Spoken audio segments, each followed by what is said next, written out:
The Carl B. Phillips Show. Hosted by me, Carl B. Phillips, Uncle Carl. The Carl B. Phillips Show. Get ready for another great conversation on the Carl B. Phillips Show. Welcome to the Carl B. Phillips Show. I am Carl B. Phillips, Uncle Carl. Today's guest is a native of Saginaw, Michigan, currently residing in Detroit, Michigan. She has a master's degree in education administration and a bachelor's in vocal music education. She's a musician, songwriter, and recording artist. Please welcome to the Carl B. Phillips Show, my sister, my friend, Mary Wynn. Hey. Hey, how are you? Look, I'm Minister Carl B. Phillips. I'm doing awesome. So now, as I warned you, you're gonna get a couple of random questions. So this is the first random question. Oh, off the top. Okay. Yeah, off the I'm top. ready. In your spare time, would you rather watch TV, listen to music, or read a book? Okay, so I can quickly read a book off the table. I know that's horrible, but I can take that off. Now the TV and the music, they're at a tie because it depends on what I'm doing. Like if I'm trying to just wind down and kind of relax, it'll be watch TV. Watch something, like a rom-com or something like that. I love my rom-coms. Something light and just relaxing. But if I'm cleaning up or something like that, I put my music on. Or working out, even though I haven't been doing it like I should, I put my music on. So it just depends on which form of quote unquote relaxation it would be. But I'll say the music and the TV is a tie. So what's your favorite rom-com? Oh my God. Okay. Oh, Love and Basketball is one of my favorites. Best Man, even though it wasn't a comedy per se, but it's like a rom-com. Best Man, movies and series. I would say those are my top two. Yeah. Those are good. Those are pretty cool. Yes, Black Love. I love Black Love. Yes. I think for me, it might be maybe Love Jones. Oh my God, yes. How could I forget Love Jones? That's classic. Classic all day. Love Jones. The line, when did you fall in love with hip hop? That way. Oh, yes. Yeah. Oh, no. That's not Love Jones. That's Sugar. The Brown Sugar. Brown Sugar. Okay, yeah, Brown Sugar. That's the one when Sanaa Lathan, when she said, when you fall in love with hip hop. That's a good one too. The Brown Sugar. Okay. Man, those are two good ones. So what kind of music gets you hyped when it's time to clean up the house? Oh, my fast gospel music. Okay. Like, Kirk or Mary. Like, I need that contemporary, brighter day, brighter day, brighter day. I need something like that'll get me going. That's what I listen to, my fast, upbeat songs. Okay, yeah, I can see that. Yes. Lovely day. Yeah, I can see Yes. All right, let's talk a little bit about Mary Wynn. Growing up, what were some of your favorite things to do on a Saturday morning when you were living in Saginaw? Okay, Carl, we're still on the random questions, or is this? This is a part of the interview. I'm just messing with you. Wow. Okay, you're trying to take me all the way back. On a Saturday, typically, with my mom, I had old school parents. So with my mom, you're getting up, making sure your room is clean, whatever you have to do, your household chores. Then after that, I might hang with mom, maybe go shopping a little bit, because we love to do that. Let's call that retail therapy. A little retail therapy on a Saturday, getting ready for church on Sunday. But to relax, probably back to what you said, watch a TV, or I may have had to practice, which wasn't relaxation, but I just didn't have a choice. So that Saturdays, I would probably practice. Yep. Quick little story. When I said my parents were old school, when I first began playing the piano, it was because I wanted to. I asked my mom, my neighbor had a piano, and I was like, oh, Mom, I like the piano, I want to learn how to play piano. So my mom, she signed me up for piano lessons, and I had a knack for it. So it was something that, turned out to be one of my gifts. And then I became a teenager, 13, thought I knew everything, wanted to be with my friends. So I told Mom, I said, Mom, I don't think I want to do piano anymore. I'm kind of over it now. And I was in for a very rude awakening. She said, oh no. She said, this time that we have invested in you, God has given you this talent, and we don't quit. We don't start something and quit. That's not what we do. And she said, as a matter of fact, go practice right now. You could have bought me for a penny, because I thought, but they were good. I thought I was doing this because I wanted to, but it came to a point to where, when things get more challenging, sometimes we want to move away from it or run away from it. But I learned in that lesson, stick to it to this. Like, you got to stick to it even when it gets difficult. And I'm thankful to God to this very day, because the fact that she didn't let me give up, I was able to go to college on a full scholarship for playing the piano. So that was a blessing that I didn't know was ahead of me. We don't always see what's ahead. Well, we never know what's ahead. So I just thank God for that. At the time, I was upset, didn't want to do it, but I thank God that he let my mom make me continue, because it took me to the next phase of my life. I'll never forget, I was in Saginaw at a church service, and I looked up in the audience, and I'm like, that woman looked just like Mary Wynn. I text you like, there is this woman in the audience that looked just like you. And you text me back, that's my mom. Y'all are like twins. That's what they say. Well, it's weird because they'll see me with my mom first and they'll say, you look just like your mom. And then they would meet my dad, and then they'll just take it all the way back. They say, oh, no, you look just like your dad. So I think I kind of have traits of both of them. I don't know, because when I saw her in that audience, I'm like, that is Mary's, you Mary. Too funny, too funny. You kind of touched on how your parents kind of focused you back into music. At what point in your life did music change the direction of your life? You talked about it a little bit, but after that conversation, when did you start saying, you know what, I can do this and I can do something with this? Yes, it was different points, because what I thought I could do with it was one thing at one time, and then it grew into something else. So for example, in high school, which is when I kind of knew, okay, I might have something special or something extra when I was in high school, because I was in a private school, and there weren't many of me there. It's mostly Caucasian. And when I was singing, it was like, I would kind of get the, oh my God, the voice is, all right, oh, okay. Because I was always playing the piano. I didn't sing until high school. That's when I started singing. I didn't really sing before that. I taught parts, but I didn't consider myself a singer. So when I was in high school, that's when I kind of started singing as a soloist. My teacher had me doing solos, and we would go tour, and they'll have a special moment I would do. So I'm like, oh, okay, all right. And then I started singing more in church, but that's how far I saw it going. Then when I went to college, it afforded me the opportunity to go to college. I'm like, okay. And I went into music teaching, and I thought that was where it was going to take me. And my sound tech at my church, he asked me one day, he said, you ever considered, like singing as an artist, like, doing something as an artist? And I was like, no, I never considered that, because I was really content with where I was, the minister of music at my church. And he just kept saying, I think you should consider it. And it took a few years. It took a few years. It wasn't an immediate thing, because I understood the importance of it.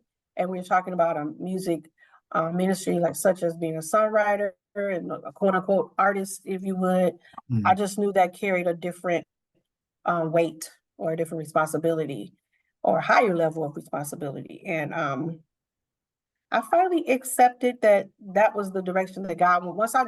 once I knew in my heart that God wanted me to go that way, then I felt, well, if he wants me to, he'll give me the ability to do it.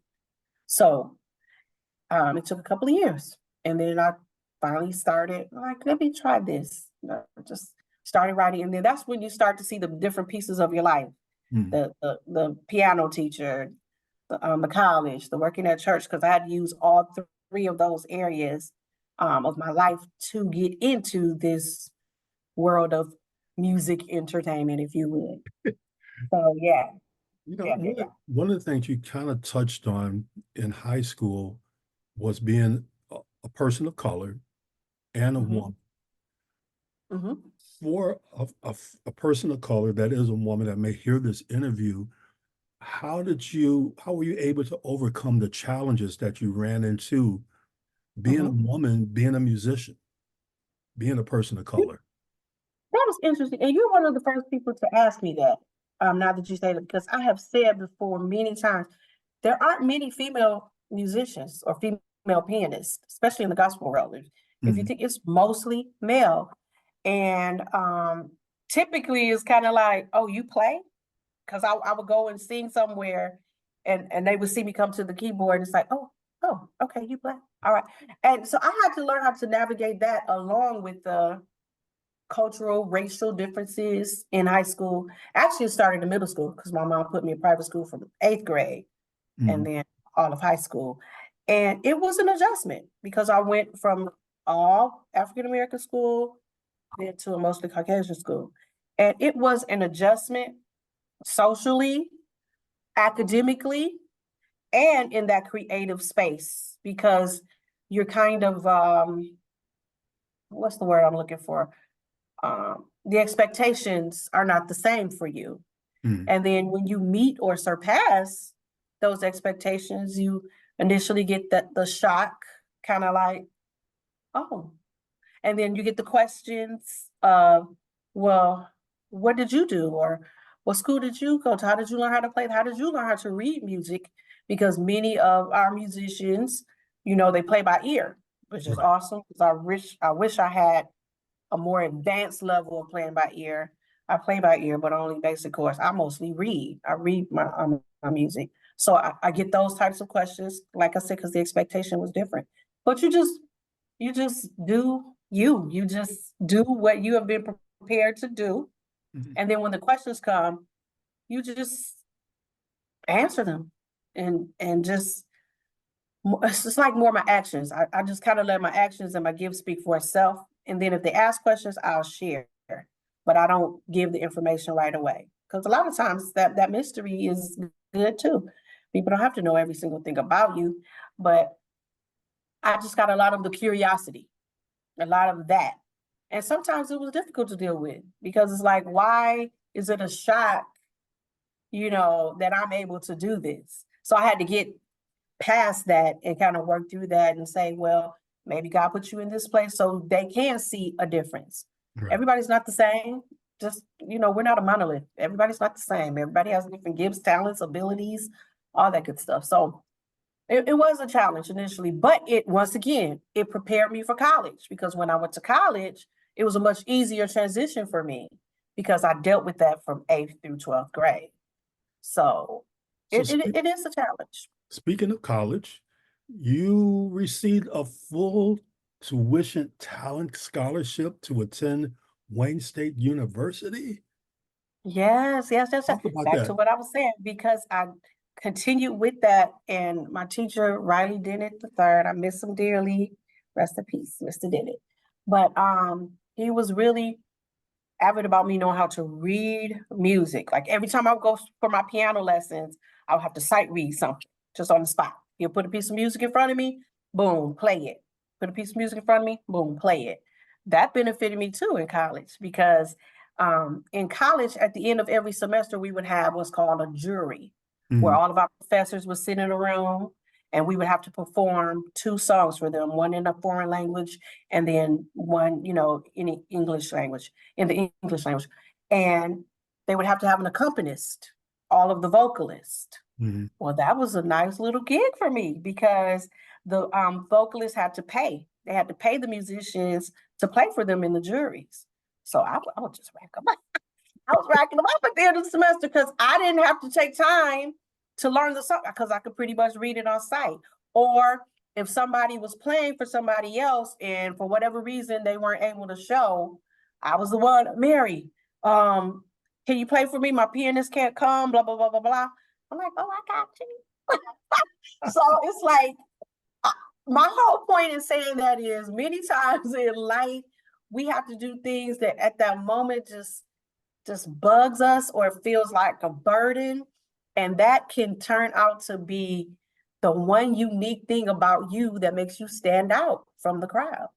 So don't begrudge those things. Just kind of look at it as, well, you know what? This is for a purpose. God is allowing this to happen in my life for a purpose. I don't know what it is yet, but he will reveal it to me in time. Wow. So yeah, that's in college. That full tuition scholarship, I had to go in and audition, play the songs, and they gave me something to sight read. So the whole scenario prepared me for that. I was blessed with a full talent scholarship because my parents were like middle class. So they made too much money per se to get a grant, but didn't make enough money to pay for college. As we know how expensive, well, it's way more expensive now, but it's always to pay for college back then. So that scholarship was a godsend. Wow. Yep. So after you graduated from Wayne, you also went back and got your master's in education administration. Talk about your career in education. Okay, so with my bachelor's degree in vocal music, I started teaching vocal music, which I love. I love, I love, I love. With all the changes, I still love it. If I could just teach my classes, I would probably teach forever. It's all the stuff around it that gets to you.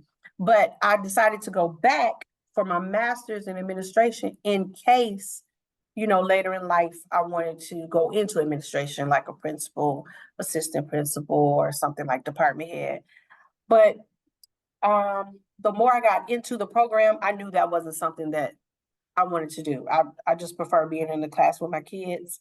And then it also gives me the more time and freedom to do my music, my church ministry, and all of that. So it was something that I wanted as a backup, but I realized that route wasn't for me. It wasn't for me. So what is it that you do now in the public school system? I teach vocal music, middle school, 6th through 8th grade. Yes, Lord, I do. It'll be 30 years in 2026. I have been teaching for 30 years, 2026, and I will be retiring June 26th. I want to go out while I still love it. I don't want to be that burnt out teacher that you look at and say they should have left 10 years ago. No. And I'm gonna go out with a bang. So y'all get ready, because June 2026, instead of a retirement dinner, I want to do a retirement concert. I'm gonna invite all of my former students to come and sing with me. We're gonna do a whole segment with just me and my students. And then of course I'll do my music, but that's gonna be the highlight of that. I'm really looking forward to that, which a lot of my kids still keep in contact with me. I have students like that are ranging in age from their 40s on down to like 10 years old. It ranges like that because when I first started teaching, I was taught in high school. So it was only like a 6-year difference between me and the high school students. And I loved high school. I did.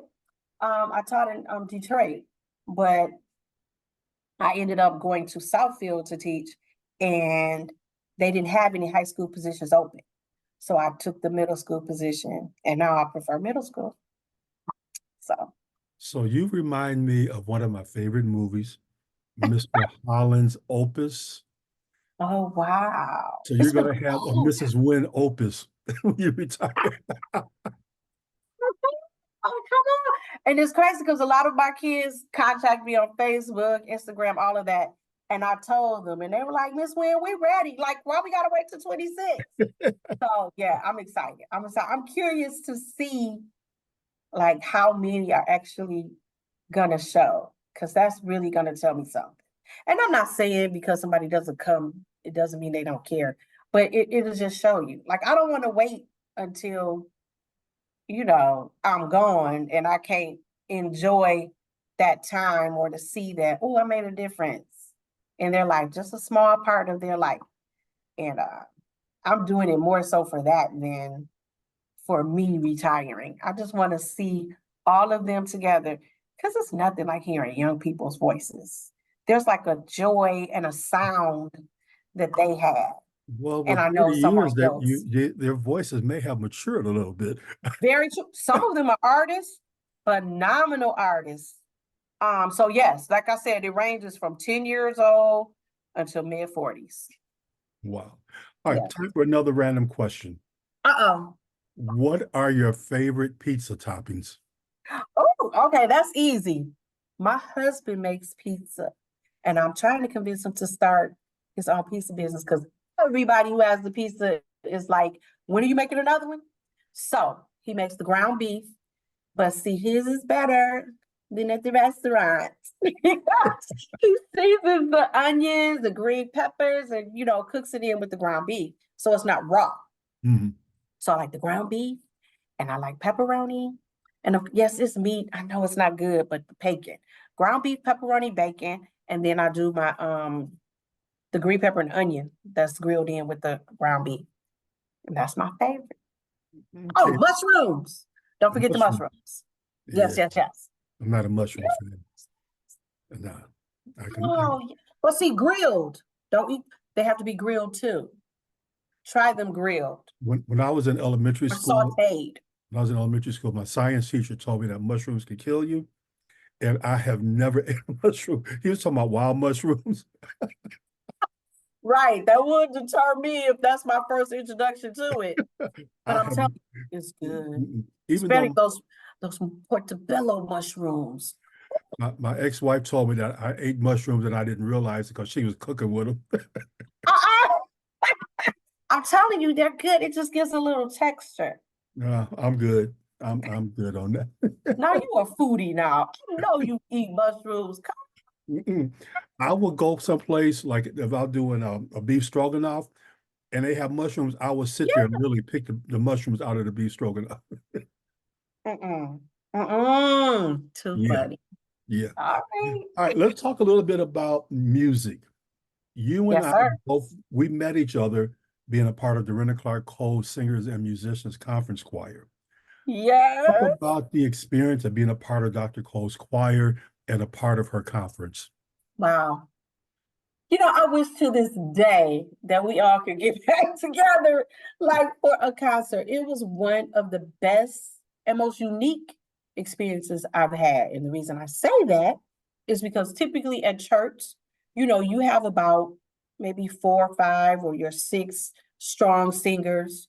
And then everybody else, you just pray that they can catch that note, that they can catch it and hold it. But you got your anchors in each section.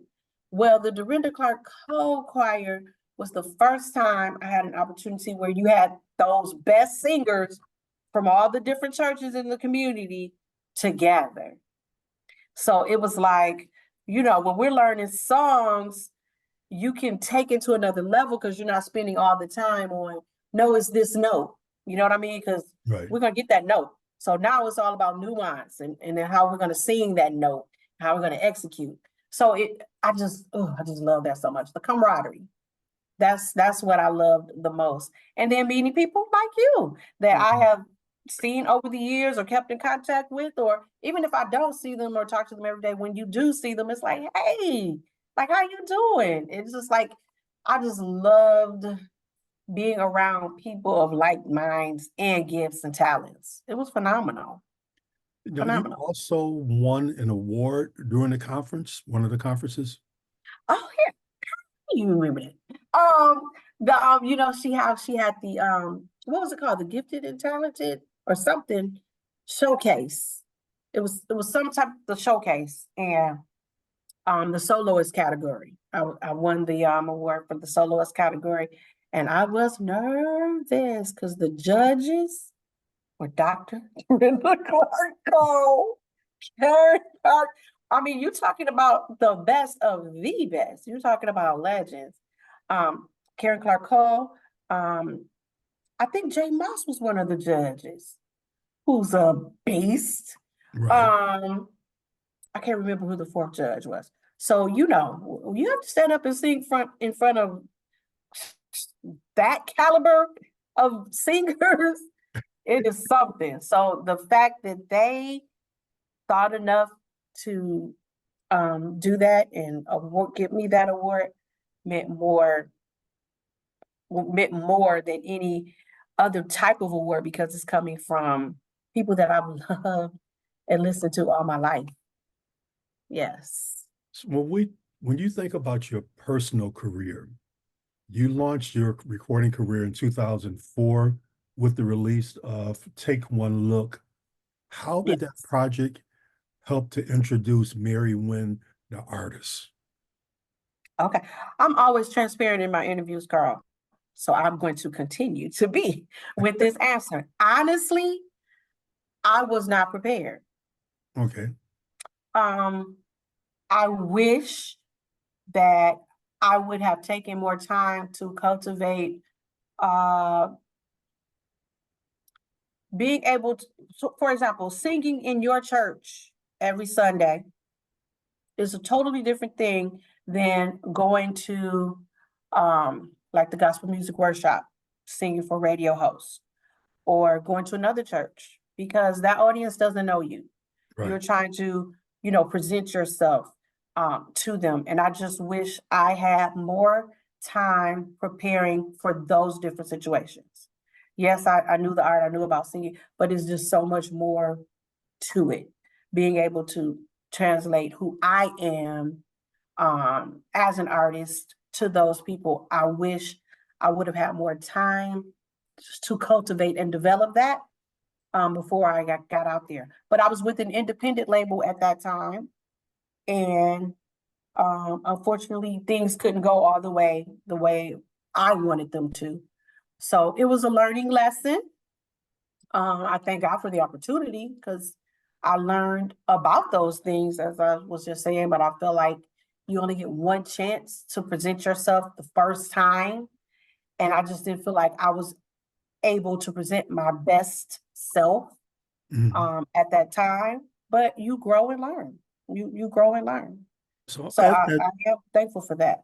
as you continue to grow, you continue to put on different projects over the past few years. Talk a little bit about how you grew between each project, and after that, we're going to talk about your new project. So from the first project, I think was it like 4 or 5 projects? I can't remember the exact number, but how did you grow with each project that you did? Oh, wow. So for the first one, as I said, I was with that independent label, Take One Look. Those were the first songs that I ever wrote. So like I said, it was just raw, from songwriting and as an artist, and knowing what to do in the studio. I didn't have as much time in the studio for my first project either. I recorded my entire project in a day and a half. Oh, wow. Which is insane. So I was not happy with that, because I knew it was not the best that I could do, because I didn't have the time to do it. So the growth from the first project to the second project, which was called Reflections, and I called it Reflections because, reflecting back on that first project, I wanted to take what I learned and apply it in the second one. So the growth in the second one was the songwriting. I developed my skill set with that more, and the time, taking the time to record, but I still hadn't all the way figured out my sound or what I wanted to do on a certain part of a song, which you have your producers for that, but I like to go to the studio prepared. So I was still developing, still figuring it out. That was Reflections. Then the next project was called I'm Ready. So I took time. Every project was like 4 years apart. I didn't want to rush it, number one. And then two, as an independent artist, it takes longer to get your music out there. So you need time to just get it to folks, because somebody might have heard it this year, but nobody may have heard it 2 years later, so it was 4 years in between, and it gave me time to write because my music is based upon my life. I wanted it to be personal because if it's not genuine to you, then how can you give Right. that over to the listener? How can they receive it? So I'm ready. I felt like I was I was I was getting there. I felt like, okay, I kind of have a grip on what I want to do in the studio now. I kind of know how I want to execute. I can go to a different church and not worry about, oh my God, is it gonna do okay? Am I gonna be okay? Are they gonna receive it? I just felt more comfortable in my skin for I'm ready. And then my next project was called More. So, and as you see the theme, the next project was saying, okay, you thought you were ready, but God is asking for more. And for my More project, that whole thing was stunning because as soon as I released that project, I lost my dad. Oh, wow. So when my dad passed away, and I was a daddy's girl, I have four brothers. I have four brothers, and I'm the only girl, and I'm the baby. So that hit me hard. So I did not, unfortunately, I did not promote that. I just wasn't in the headspace to do it because life happens. Life was lifing. And Life will do that to you, mhm, where it will happen. But one thing that I learned as a writer, when life happens, it gives you something to write about. And in doing that, mhm, what I went through or what you went through, when you write about that, that's what blesses the people. And it yes. sounds like what you've gone through has now prepared you for your fifth project, which is All I Do Is Win. And that's exactly what happened. Now, at that time, when the More Project happened, my creativity was gone. I just wasn't in the headspace. I was stuck. And then when I finally got to the place where, okay, God, I'm finally seeing the light. And it's okay too. Let me say that it's okay to go through those dark periods. And you're going to. Grief is something that we're all going to deal with in life. We all have loved ones, and we're all going to lose people in our lives. And going through grief, that's okay. If you stop and you pause and you take care of yourself and your mental state, because if you're not in a place to give to God's people, that you don't have anything to give them. Right. So I went through that and still going through it. Let me say that because it never stops. You just learn how to deal with it better. And when I got to the space where, okay, God, because my mom said exactly what you said. She said, use that pain, put it into your music, your songs, and bless somebody else with it. Because you're not the only one going through this. So that's where one of my songs from this project happened, which was Make It Personal. And it wasn't about my dad per se, it was about your personal walk with Jesus Christ. Because growing up in church, you hear those scriptures over and over, and it's like, yeah, mm-hmm. But then when life happens and you have to draw on it for yourself, lo, I'm with you always, even until like you're not alone, like all of those things, it hits different when you are going through it yourself and you experience it for yourself. You don't need nobody to tell you. Or when you hear them tell you, it's just something in your mind and heart to say, oh, yes, I know, I've been there. Right. So that's exactly what this project, All I Do Is Win, is about. Because on the cover, you see the covers of all of my previous projects. And it's about realizing your true self, your authentic self, the self that God has created for you to be or become. So it's not about all I do is win, like I'm all that, not WIN. It's WYN in my name. I can only be myself because there's only one me, it's only one you. So we are all expected to be what God wants us to be. And I'm just praying that if God can allow me to show that through my life and my ministry, then somebody else can say, you know what? Oh, she did it. I can too. So on the project, you also wrote with your boo. What was that? I'm sorry, with your husband. Yes, my husband, and he's my boo. That's right. You gotta date your husband. Keep it fresh. Keep it fresh. What was that Uh, experience like writing with your husband? Wonderful. I have to say that God really blessed me with my husband. He gave me the person that is for me, and hopefully he can say it's sad. Be better. But being creative, like I said, okay, let me tie that answer in all in with the answering the rest of it. So when I got to the place where I was ready to write again, COVID hit. So when COVID hit, I was like, okay, God, okay, what am I supposed to do with this? I'm starting to write. And so my husband and I were, well, I feel a sneeze. Excuse me. My husband and I were stuck in the house like everybody was. And we hadn't been home that much ever before. So that creativity was kicking in. And so he was starting giving me his ideas and like, well, babe, what about this?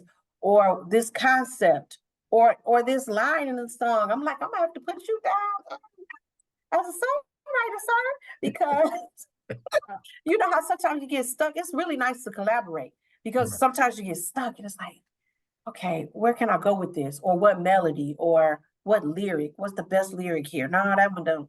No. That's not getting the point across. So it was just great to be able to collaborate and bounce ideas off of one another. So yes. Ooh, look at that smile talking about Jermaine. She done got giddy. Yes. After 22 years, he still makes me blush. Ooh. Yes. Wait a minute. Wait, is it 23? Okay, wait. Yeah, because we married in 2001. It'll be 23 years in July. Wow. Yeah. And she's Yep. still smiling. And it'll be longer than that we've been together because we met in college. He was my college sweetheart. Oh, look at that. We can't talk We about met- your music without talking about Ernest J. Lee. Yes, sir. Yes, sir. Ernest J. Lee. Okay, so let me go back, tie all this in together. So my first project, when I was with that independent label, and I realized I got to go at this thing on my own. That's when I was in the Dorinda Clark Cole Choir. Mhm. I met Ernest before that through my college friend because my college friend used to go to the same church as Ernest. So I had met him years ago, but it was just kind of like in passing, like this my friend. Okay, oh, he the musician at your church. Oh, awesome. So when I saw him again in the Dorinda Clark choir, I was like, oh yeah, okay. And then I found out he produced, and I was like, okay, I'm working on my second because it was my second project at that time. I said, I'm working on my second project. I wanted to know if you would produce my project. Of course, he was gay, and we have been musical partners ever since. Yes, so we're at the point now. He's like my brother. I love that he writes songs for me as well. So on my projects, usually he'll write half of the project and I'll write the other half. On my new one, that's All I Do Is Win, I wrote most of the songs this time. So like I said, I think because I had so much time when we were all shut down, it just started flowing. And that time in between the last project and this one, when I was just shut down creatively, I think it just all came out. So I wrote most of the songs on this project. But yes, that's my partner in crime. It's funny because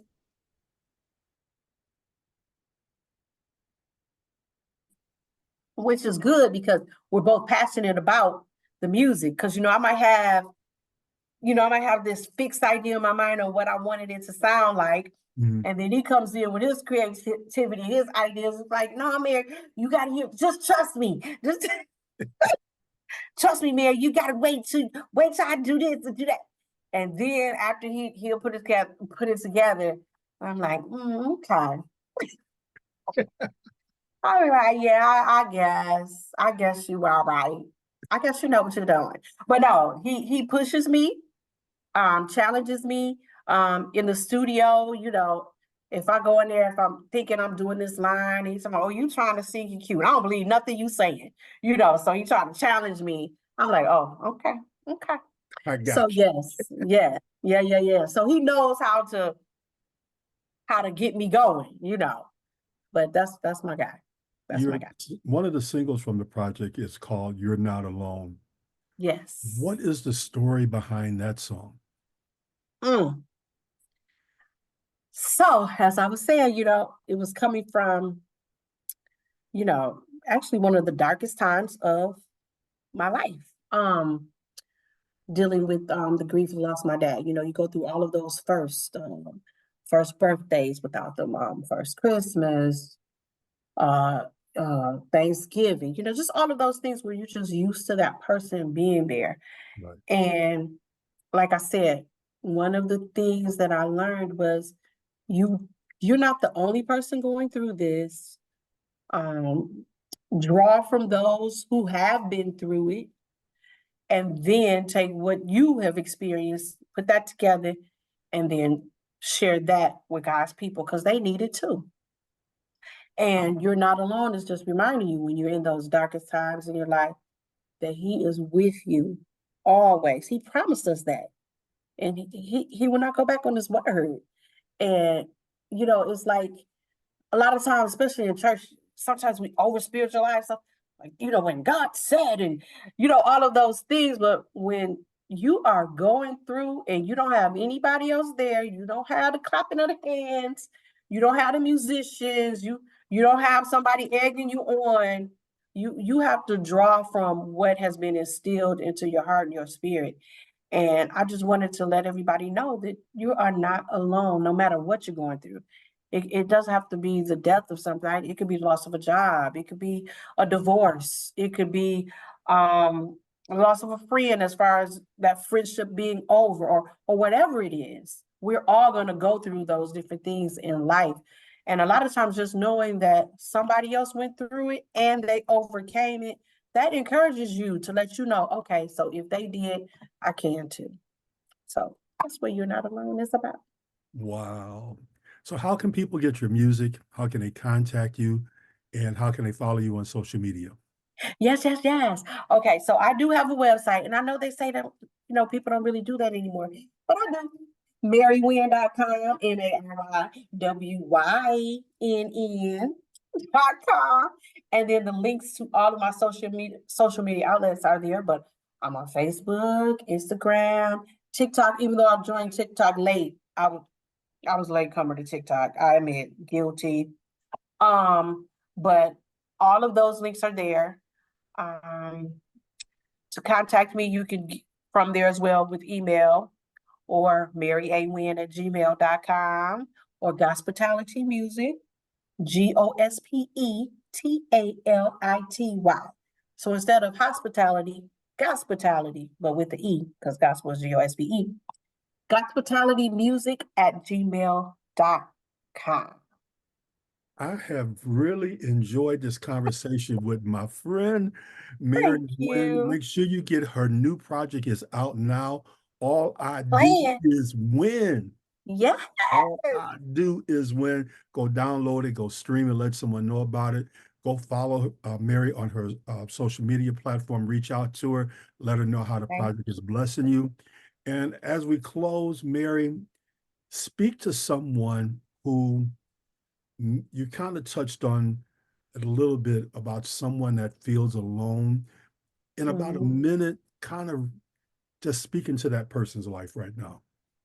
Oh, wow. I just want to encourage you, as you said, to remind you that no matter what you are going through, that this too shall pass. You can get through it.